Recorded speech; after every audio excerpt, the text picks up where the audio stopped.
2018 से लेके 2026 तक पूछे गए महत्वपूर्ण हिंदी पेडागोजी के टॉप 100 एमसीक्यूज करेंगे, क्वेश्चन आंसर करेंगे।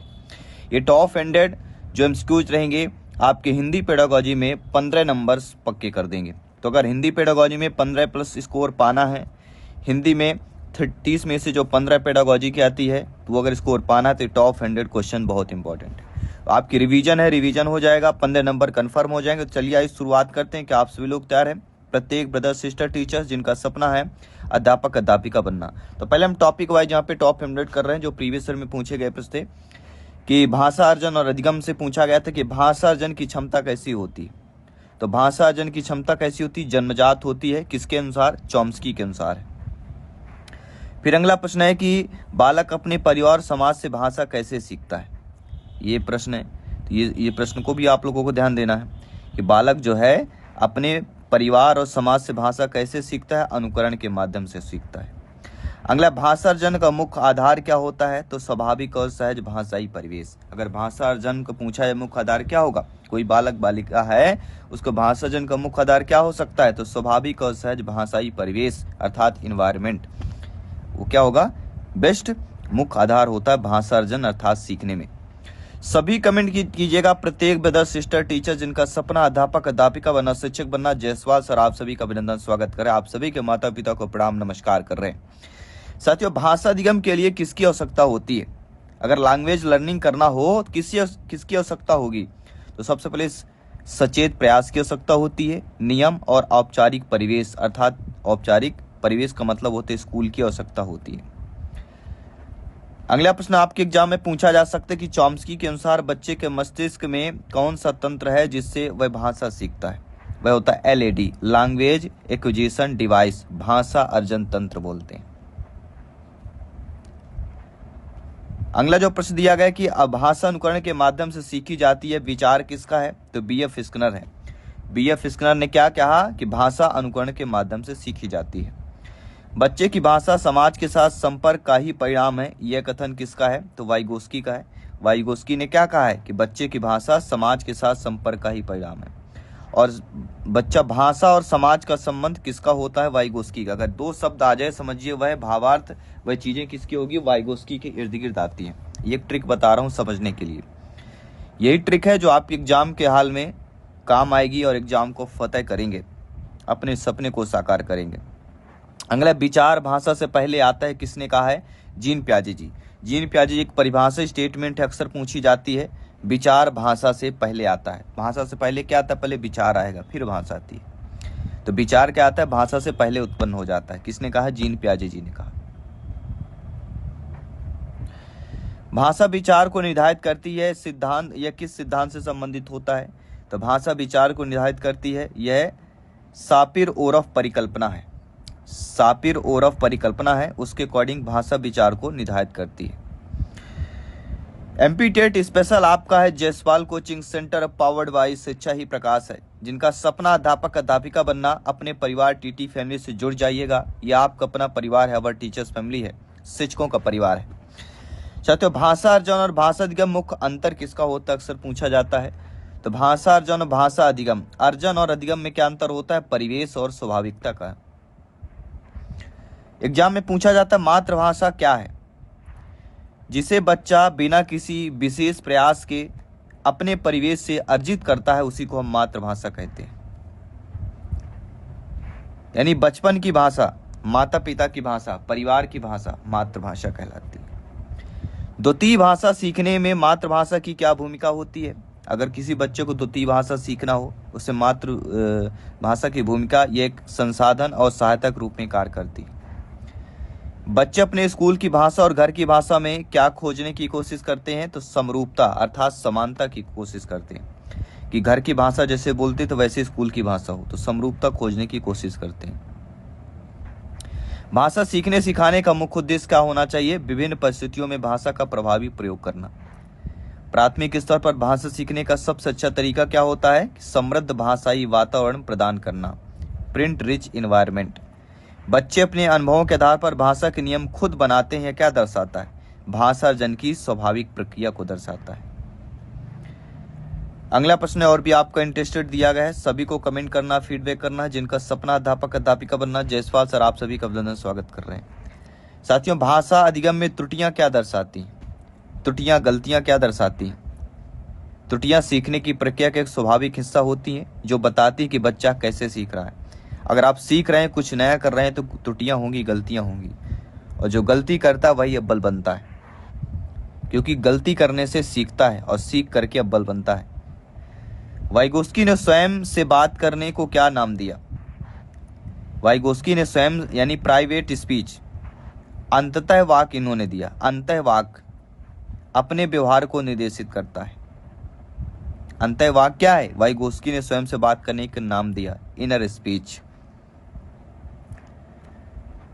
अगला प्रश्न है जो अक्सर एग्जाम में रिपीट होता है, पूछा जाता है, पियाजे जी यानी पियाजे ने बच्चे की खुद से बात करने की आदत क्यों कहा?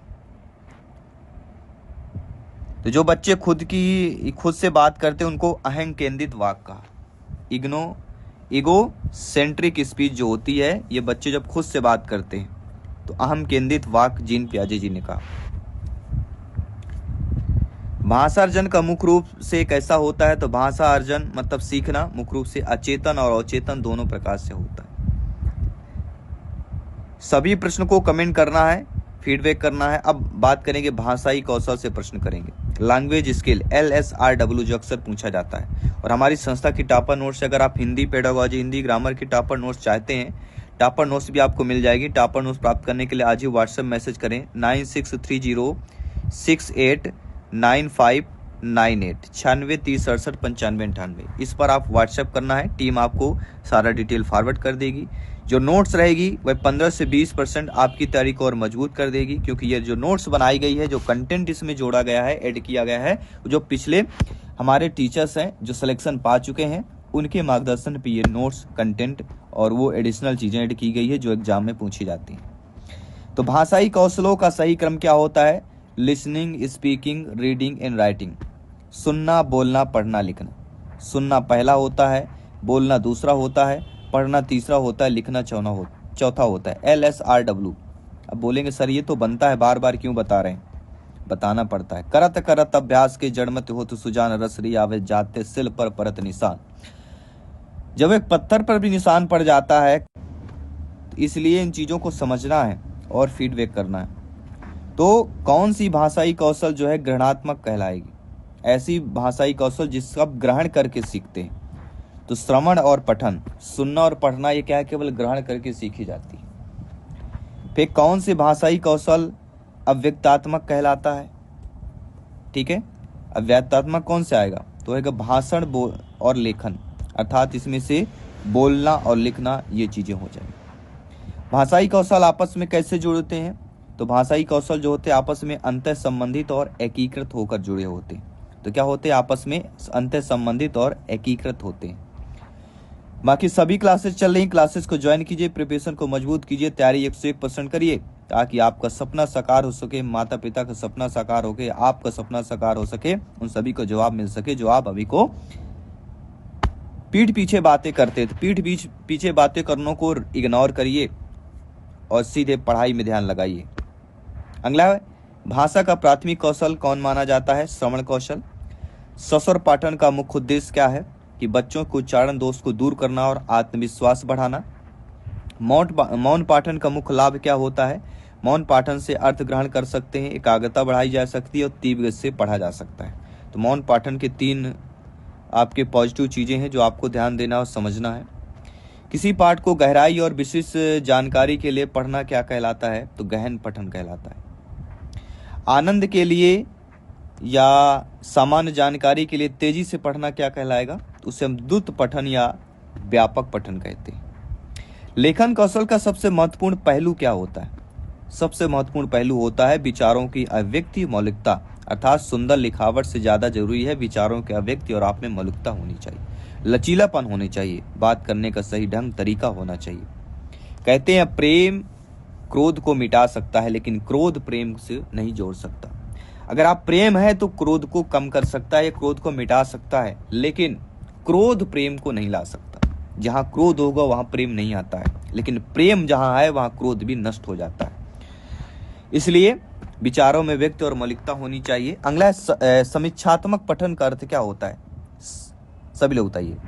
क्रिटिकल जो रीडिंग होती है, गुण दोषों की पहचान करते हुए तर्कपूर्ण ढंग से पढ़ने को हम समीक्षात्मक पठन कहते हैं। सभी लोग समझ रहे होंगे। बहुत बहुत धन्यवाद सभी का। अगला है कि बच्चों की लेखन क्षमता के आकलन में सबसे कम महत्वपूर्ण क्या होता है? सबसे कम महत्वपूर्ण होता है मानक वर्तनीय सुंदर अक्षर। ये सबसे कम महत्वपूर्ण होता है लेखन क्षमता में। बच्चों में सुनने की क्षमता का विकास करने के लिए सबसे अच्छी गतिविधि क्या होती है? कि कहानी सुनाकर उस पर बच्चों की प्रतिक्रिया लेना। ये सुनने की क्षमता का विकास करने की सबसे अच्छी गतिविधि होती है। जब आप नियुक्त होगी, आप लोग अध्यापक अध्यापिका बनेंगे, जब आप बच्चों को पढ़ा रहे होंगे तो बच्चों को कहानी कविता इसीलिए बच्चों को ज़्यादा दी जाती है प्राइमरी लेवल में, मिडिल लेवल में खास तौर पे, क्योंकि कहानी कविता के माध्यम से बच्चा अच्छे बेहतर तरीके से सीखते हैं। तो कहानी सुनाकर उन पर बच्चों की प्रतिक्रिया लेकर जो है आप क्या है सुनने की क्षमता का विकास बेहतर तरीके से कर सकते हैं। आइए साथियों बात करते हैं अगले प्रश्न की। अगला प्रश्न भी स्क्रीन पर है कि पढ़ना सीखने में सबसे महत्वपूर्ण क्या होता है? लिखे हुए पाठ का अर्थ समझना, अर्थात केवल वर्ण पहचानना नहीं होता है। पढ़ना सीखने में सबसे महत्वपूर्ण केवल पहचानना नहीं होता कि वर्णों को आपने पहचान लिया, काखा गाघा अंगा लिखा हुआ है। लिखे हुए पाठ को अर्थ अगर आप समझा पा रहे हैं, ये समझ रहे हैं, तो ये होगा पढ़ने सीखने का महत्वपूर्ण। स्क्रिबिंग या आड़ी तिरछी रेखाएं खींचना क्या कहलाता है? जब आड़ी तिरछाएं बच्चे अक्सर जाते होंगे ना, आड़ी तिरछाएं स्लेट में या बोर्ड में खींचते हैं, तो यह भी एक लेखन कौशल की शुरुआती हिस्सा होता है। छोटे बच्चों को दे दीजिए स्लेट और चौक दे दीजिए, तो वह आड़ी मेरी तिरछा खींचे। उससे क्या होगा, वो हाथ का और चौक का कॉम्बिनेशन बनाता है बैठाने के लिए, हाथ में कैसे फिट आ जाए लिखने के लिए। वो भी एक शुरुआती हिस्सा होता है। मौखिक अभिव्यक्ति को प्रभावी बनाने का सबसे अच्छा तरीका क्या होता है? कि बच्चों को बातचीत और वाद विवाद के स्वतंत्र अवसर दे दिया जाए। ठीक है, नो डाउट सारी चीजें क्लियर हो गई हैं। आइए बढ़ते हैं आपके अगले प्रश्न की तरफ। डायरी लेखन का मुख्य लाभ क्या होता है? अगर आप डायरी में लिख रहे हैं तो इसका बेनिफिट आपको क्या मिलेगा? अपने विचारों का आत्म मूल्यांकन और सहज अभिव्यक्ति होती है। डायरी लेखन लिख रहे हैं तो कहीं आप अक्सर देखते होंगे, आप लोग डायरी लिखना भी चाहिए, चाहे आप 10 मिनट के लिए लिखें, आधे घंटे के लिए लिखें। डायरी लिखने से क्या होता है, आप अपने विचारों को आत्म मूल्यांकन करते हैं। आज मैंने ये की, कुछ बातें होंगी जो शब्द का किसी शब्द, आज की ये लगाइए कि एक दिन में कोई 2-3 शब्दों का हमें विच्छेद करना, उनका अर्थ समझना है, तो वो लिखना शुरू कर दीजिए। अच्छी चीज़ें लिखना करिए, प्रेरणादायक विचार लिखना शुरू कर दीजिए। माता पिता के लिए क्या अच्छे कार्य करना चाहिए वो करना शुरू कर दीजिए। आप समाज के लिए, शिक्षा के लिए क्या बेहतर कर सकते हो वो लिखना शुरू कर दीजिए, बहुत अच्छा होगा। सूत्रलेख का मुख्य उद्देश्य क्या होता है? वर्तनी की शुद्धियों को सुधारना और ध्यान केंद्रित करना। अनुलेख क्या होता है? किसी छिपे हुए पाठ को देखकर हूबहू लिख देना, उसे हम अनुलेख कहते हैं। और अनुलेख के बाद एक आता है प्रतिलेख। प्रतिलेख का क्या उद्देश्य होता है? प्रतिलेख का उद्देश्य होता है लेखन गति और लिखावट में सुधार करना, उसे हम प्रतिलेख कहते हैं, यानी प्रति यानी दोबारा लिखना। अब हिंदी शिक्षण की विधियां और व्याकरण से संबंधित करेंगे पेडागोजी। व्याकरण शिक्षण की सबसे सर्वोत्तम विधि कौन सी मानी जाती है? टीचिंग मेथड्स एंड ग्रामर, तो वह होती है आगमन विधि। इंडेक्टिव जो मेथड होता है यह उदाहरण से नियम की ओर चलता है। आगमन विधि का सूत्र क्या है? उदाहरण से नियम की ओर, स्पेसिफिक टू जनरल। सारी चीजें समझ में आ रही हैं? किसी भी प्रश्न पर डाउट हो, बेफिक्र होकर आप लोग कमेंट कर सकते हैं, फीडबैक कर सकते हैं। अगला प्रश्न स्क्रीन पर है, निगमन विधि का सूत्र क्या होता है? निगमन विधि मतलब नियम से उदाहरण की ओर। प्राथमिक स्तर पर व्याकरण कैसे पढ़ाया जाना चाहिए? अब आपकी नियुक्त हो गई और आपके किसी एसडीएम साहब आ गए, प्रचार साहब आपसे बोलें, प्रिंसिपल सर आपसे बोलें कि प्राथमिक स्तर पर व्याकरण आप कैसे पढ़ाएंगे बच्चों को। मान लीजिए कक्षा 2 की क्लास दी गई, बोला गया इसमें व्याकरण कैसे पढ़ाएंगे, तो आप संदर्भ के अनुसार पढ़ाएंगे और व्यवहारिक रूप से पढ़ाएंगे। अलग नहीं पढ़ाना है, संदर्भ और व्यवहारिक रूप से आपको बच्चों को व्याकरण पढ़ाना है प्राइमरी लेवल में। भाषा संसर्ग विधि का उपयोग किस लिए किया जाता है? तो भाषा संसर्ग विधि का उपयोग बिना व्याकरण के नियम रटाए श्रेष्ठ लेखकों की कृतियां द्वारा भाषा सिखाना को हम भाषा संसर्ग विधि कहते हैं। हालांकि मेरी कोशिश रहती है सबसे शुद्ध सरल भाषा में समझा देना, ताकि आप बेहतर तरीके से समझ पाएं। और इनडायरेक्टली क्वेश्चन आएंगे, ये नहीं कि ये सारा हु आएगा। जब ये चीज़ें बेसिक चीज़ें पता होगी तभी आप इनडायरेक्टली क्वेश्चन को घुमा फिरा के जो पूछा जाएगा तभी आप सॉल्व कर पाएंगे। तो ये चीज़ें जानना बहुत ज़रूरी है। अगर आप जान लें तो दोबारा भी सुन लेना बहुत ज़रूरी है, क्योंकि ज्ञान कभी कमी नहीं होता, ज्ञान कभी खाली नहीं होता, जितना मिल जाए उतना ही बेहतर होता है। कविता शिक्षण का मुख्य उद्देश्य क्या होता है? रस स्यानुभूत, भावबोध और संदर्भबोध करना। गद्य शिक्षण का मुख्य उद्देश्य क्या होगा? शब्द भंडार में वृद्धि, तार्किक सोच, अर्थ ग्रहण क्षमता का विकास। नाटक शिक्षण की सबसे क्या होता है कि कक्षा अभिनय विधि को हम नाटक शिक्षण कहते हैं। अब कक्षा अभिनय से संबंधित कोई भी एक टॉपिक दे दिया गया तो आपको नाटक शिक्षण करना है। शब्द भंडार बंदी, तार्किक सोच या अर्थ ग्रहण की क्षमता से संबंधित कोई दे दिया है तो आपको गद्य शिक्षण के ऑप्शन पे करना है। रस से अनुभूत, भावबोध, संदर्भबोध से संबंधित कोई टॉपिक दे दिया गया तो आपको कविता शिक्षण करना है। ये चीज आप समझ लीजिए, हिंदी पेडागोजी में आपका स्कोर अव्वल आएगा। जैसे प्रोजेक्ट विधि हो गई, इसके प्रोजेक्ट विधि के जनक पूछ लिया गया तो विलियम किलपैट्रिक है। किंडरगार्टन विधि के प्रतिपादक किसने किया? फ्रॉबेल ने किया। डाल्टन विधि किसने दी? हेलेन पार्कहर्स्ट ने दी। तो ये बहुत सिंपल सी चीजें पूछी जाती हैं। अगला है कि खेल खेल में भाषा सीखने के लिए कौन सी विधि उपयुक्त होती है? तो प्लेवे मेथड आपने पढ़ा होगा, खेल विधि। प्रत्यक्ष विधि में भाषा कैसे सिखाई जाती है? बिना मातृभाषा का प्रयोग किए सीधे लक्ष्य भाषा से बातचीत करना, उसको हम प्रत्यक्ष विधि कहते हैं। द्वितीय भाषा विधि किन दो भाषाओं में प्रयोग आती है? तो मातृभाषा और लक्ष्य भाषा, यानी शिक्षक आवश्यकता पड़ने पर ही मातृभाषा का प्रयोग करता है। तो मातृभाषा और लक्ष्य भाषा ये द्विभाषी विधि कहला जाती है। सारा A to Z आपको निचोड़ समझ में आ रहा होगा। बहुत बहुत धन्यवाद सभी का। इसे लाइक शेयर करते रहिए अपनी TT फैमिली को, क्योंकि आपका अपना परिवार है, आवर टीचर्स फैमिली है, शिक्षकों का परिवार है। और अगला जो इम्पोर्टेंट है, अक्सर पूछा जाता है, इकाई विधि, यूनिट मेथड के प्रवर्तक कौन है? तो SC मॉरिसन है। गद्य की किस विधा में मौन पठन सबसे ज्यादा उपयोगी होता है? तो निबंध, कहानी और उपन्यास। कविता का स्वर सहित पाठ करना क्या कहला जाता है? तो आदर्श वाचन कहलाता है, शिक्षक द्वारा किया जाता है। अनुकरण वाचन छात्रों द्वारा, बालकों द्वारा किया जाता है। तो आदर्श वाचन, अनुकरण वाचन, दोनों वाचन कविता का स्वर सहित पाठ करना होगा, लेकिन आदर्श वाचन शिक्षक द्वारा होता है और अनुकरण मतलब सीखना छात्रों द्वारा होता है। इन चीजों का डिफरेंस आपसे आना चाहिए। अगला, व्याकरण को भाषा का क्या महत्व है? तो व्याकरण में नियामक और नियम पुस्तिका। संदर्भ में व्याकरण का अर्थ क्या होता है? तो पाठ पढ़ाते समय आने वाले शब्दों के माध्यम से व्याकरण के नियम स्पष्ट करना। प्राथमिक स्तर पर बच्चों की भाषाई क्षमता के विकास में सबसे ज्यादा बाधक क्या होता है? तो सबसे ज्यादा प्राइमरी लेवल में व्याकरण के नियमों को रटाना, यह सबसे ज्यादा बाधक होती है। अब अगला टॉपिक से प्रश्न करेंगे, बहुभाषिकता या भाषाई विविधता से अक्सर एग्जाम में प्रश्न आते हैं। इस टॉपिक से 2 प्रश्न तो रखे हुए हैं, ध्यानपूर्वक समझिएगा। बहुभाषिकता भारतीय कक्षाओं में क्या है? तो एक संसाधन और संपत्ति कहलाती है बहुभाषिकता। बहुभाषिकता कक्षा में शिक्षक को बच्चों की मातृभाषा को क्या देना चाहिए? सम्मान और स्थान देना चाहिए, क्योंकि अनेक पृष्ठभूमि से बच्चे आते हैं, अनेकों पृष्ठभूमि से, उनकी मातृभाषाएं अलग अलग होती हैं। तो बहुभाषिकता कक्षा में पहले क्या है? मातृभाषा को स्थान दीजिए, महत्व दीजिए। अगला, एक से अधिक भाषाओं का ज्ञान बच्चे के किस विकास में मदद करता है? तो संज्ञानात्मक विकास और सामाजिक सहिष्णुता, इन दोनों में आपका मदद करता है। अब देखते हैं अगला प्रश्न कि त्रिभाषा सूत्र की सिफारिश किस आयोग ने की थी? तो कोठारी आयोग ने की थी 1964-66 में। और त्रिभाषा सूत्र के अनुसार भारत में प्रथम भाषा कौन सी होनी चाहिए? तो मातृभाषा और क्षेत्रीय भाषा होनी चाहिए। ये आपके जो एग्जाम के लिए बहुत ही इंपॉर्टेंट टॉपिक चल रहा है। हिंदी भाषा बहुत ही नॉर्मल पूछी जाती, इतना टफ नहीं आता है, बस रिवीजन करते रहिए, ठीक है।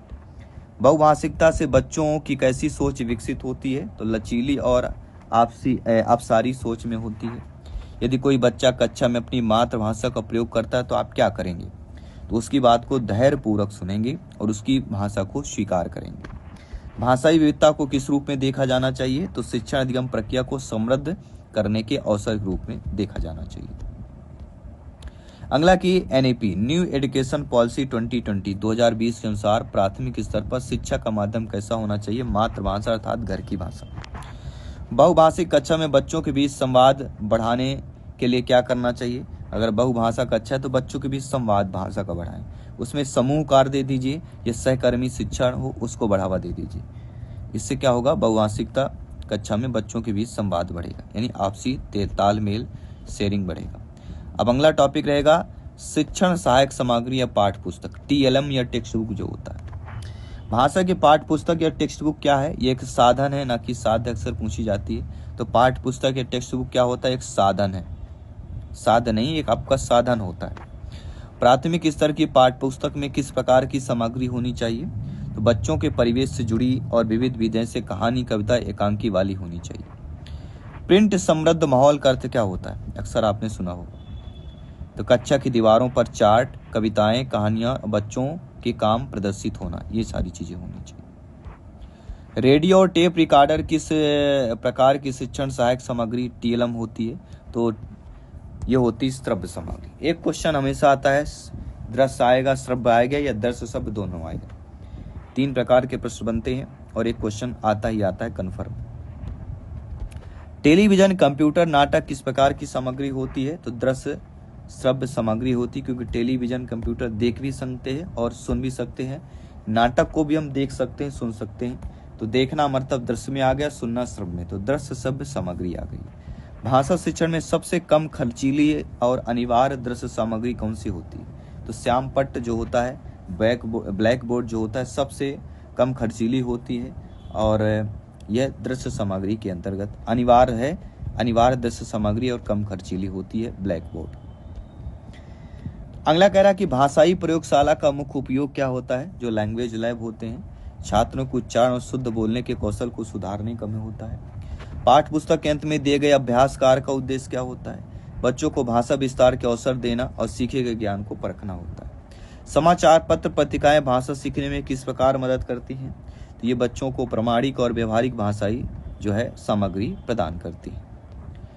TLM का चयन करते समय सबसे महत्वपूर्ण बात क्या ध्यान रखनी चाहिए? अगर आप TLM का चयन कर रहे हैं तो वह बच्चों के सीखने के उद्देश्यों और स्तर के अनुकूल होनी चाहिए। और अगला जो टॉपिक हमारा है वह मूल्यांकन, सतत एवं व्यापक मूल्यांकन, अर्थात हम CCE जो होता है, इससे भी 1 नंबर का आपके एग्जाम में प्रश्न पूछा जाता है। तो भाषा में सतत और व्यापक मूल्यांकन, CCE का मुख्य उद्देश्य क्या होता है?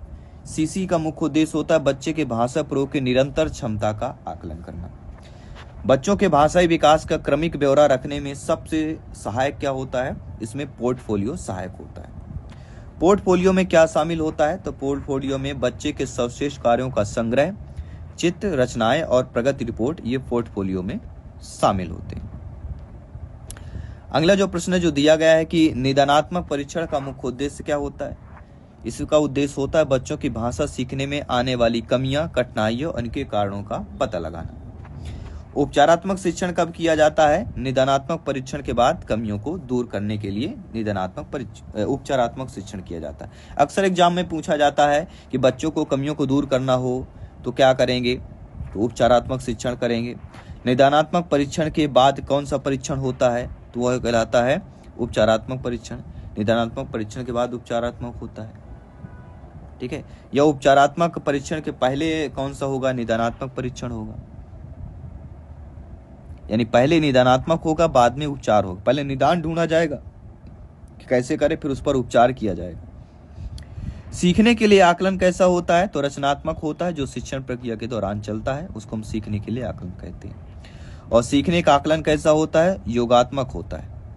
योगात्मक मतलब प्लस वाला होता है, सत्र के अंत में परीक्षाओं के रूप में होता है। और अगला जो प्रश्न आपके स्क्रीन पर दिया गया है कि भाषा का आकलन करते समय आप किस बिंदु को सर्वाधिक महत्व देंगे? तो भाषा प्रयोग की स्वाभाविकता और सहजता को देंगे। बच्चों के मौखिक भाषा के आकलन का सबसे प्रभावी तरीका क्या होता है? पूछ लिया गया कि सभी लोग बताइए कि बच्चों के जो मौखिक भाषा का आकलन होता है उसका सबसे प्रभावी तरीका क्या हो सकता है? तो परिचर्चा होगी, संवाद, अदायगी होगी और किसी घटना का वर्णन करना। मूल्यांकन कैसा होना चाहिए? मूल्यांकन हमेशा बाल केंद्रित होना चाहिए, लचीला होना चाहिए, शिक्षण प्रक्रिया के एक अभिन्न हिस्सा होता है।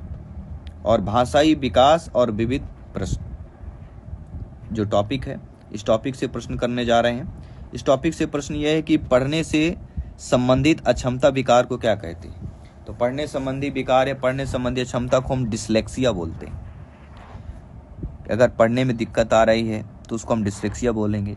लिखने से संबंधित कठिनाई या क्षमता हो रही तो उसको हम डिस्ग्राफिया बोलेंगे। लिखना मतलब ग्राफ खींचना, ठीक है।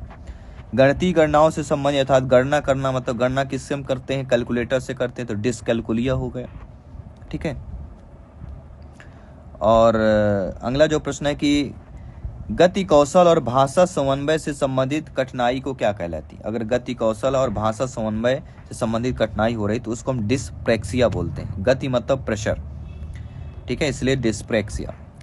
अगला प्रश्न है कि हकलाना तुतलाना किस प्रकार की समस्या होगी, तो यह कहलाती है वाणी या उच्चारण दोष, स्पीच डिसऑर्डर बोलते हैं। समावेशी कक्षा में भाषा शिक्षण की क्या चुनौती होती है। अक्सर देखते होंगे जो समावेशी कक्षा होती है, इंक्लूसिव जो क्लासरूम होते हैं, उसमें विभिन्न क्षमताओं वाले बच्चों के लिए उपयुक्त भाषाई माहौल तैयार किया जाता है। और अगला प्रश्न जो आपकी स्क्रीन पर है कि प्राथमिक स्तर बच्चों की त्रुटियों पर शिक्षक की क्या प्रतिक्रिया होनी चाहिए। सोचिए आपकी नियुक्त हो गई, आप लोग अध्यापक अध्यापिका बन रहे हैं और आप प्राइमरी लेवल के बच्चों को पढ़ा रहे हैं, तो बच्चों की त्रुटियां कर रहे हैं, मतलब बच्चे गलतियां कर रहे हैं, तो आपकी प्रतिक्रिया क्या होगी, ये एग्जामिनर आपसे पूछ रहा है। तो बिना डांटे सही रूप को सहजता के सामने रखना ताकि बच्चा खुद सुधार कर सके, समझा देना। उच्च प्राथमिक या माध्यमिक स्तर वर्ग 1 वर्ग 2 पर भाषा शिक्षण का एक महत्वपूर्ण उद्देश्य क्या होता है। साहित्य की विभिन्न विधाओं को समझ, तार्किक समीक्षात्मक सोच का विकास करना। और अगला क्या ध्यान देना है कि बाल साहित्य का मुख्य लाभ क्या होता है, यह बच्चों को पढ़ने के प्रति रुचि जगाता है और कल्पनाशीलता को बढ़ाता है। शिक्षण प्रक्रिया में फीडबैक किसके लिए जरूरी होता है, तो शिक्षा और छात्र दोनों के लिए शिक्षण विधि और सीखने के तरीकों में सुधार आता है। और आपके लिए हम टिप्स देना चाहेंगे। और एमपीटीईटी की परीक्षाओं में पेडागॉजी के प्रश्न हमेशा व्यवहारिक होते हैं। उत्तर चुनते समय हमेशा आपको बाल केंद्रित, अवसर देना, समृद्ध परिवेश और सकारात्मक दृष्टिकोण जैसे ज़्यादा विकल्पों को ध्यान देना। तो Jaiswal coaching centre TT family जो होता है, आपकी सफलता हमारा संकल्प है। ये परिवार का संकल्प ही है आपकी सफलता, ठीक है। तो आई होप सभी लोग समझ गए होंगे। किसी भी प्रश्न पर डाउट हो बेफिक्र आप लोग कमेंट कर सकते हैं, फीडबैक कर सकते हैं। प्रिपरेशन मजबूत कीजिए, तैयारी बेहतरीन कीजिए और हमारी कोशिश होती है बेस्ट आपको कंटेंट देने की, बेस्ट नोट्स देने की, बेस्ट क्वेश्चंस देने की, ताकि आप बेहतर प्रिपरेशन कर सके, बेहतर तैयारी कर सके। तो मिलते हैं आपके अगले सेशन नेक्स्ट सेशन पे। तब तक के लिए सभी मित्रों को जय हिंद, वंदे मातरम, धन्यवाद सभी का।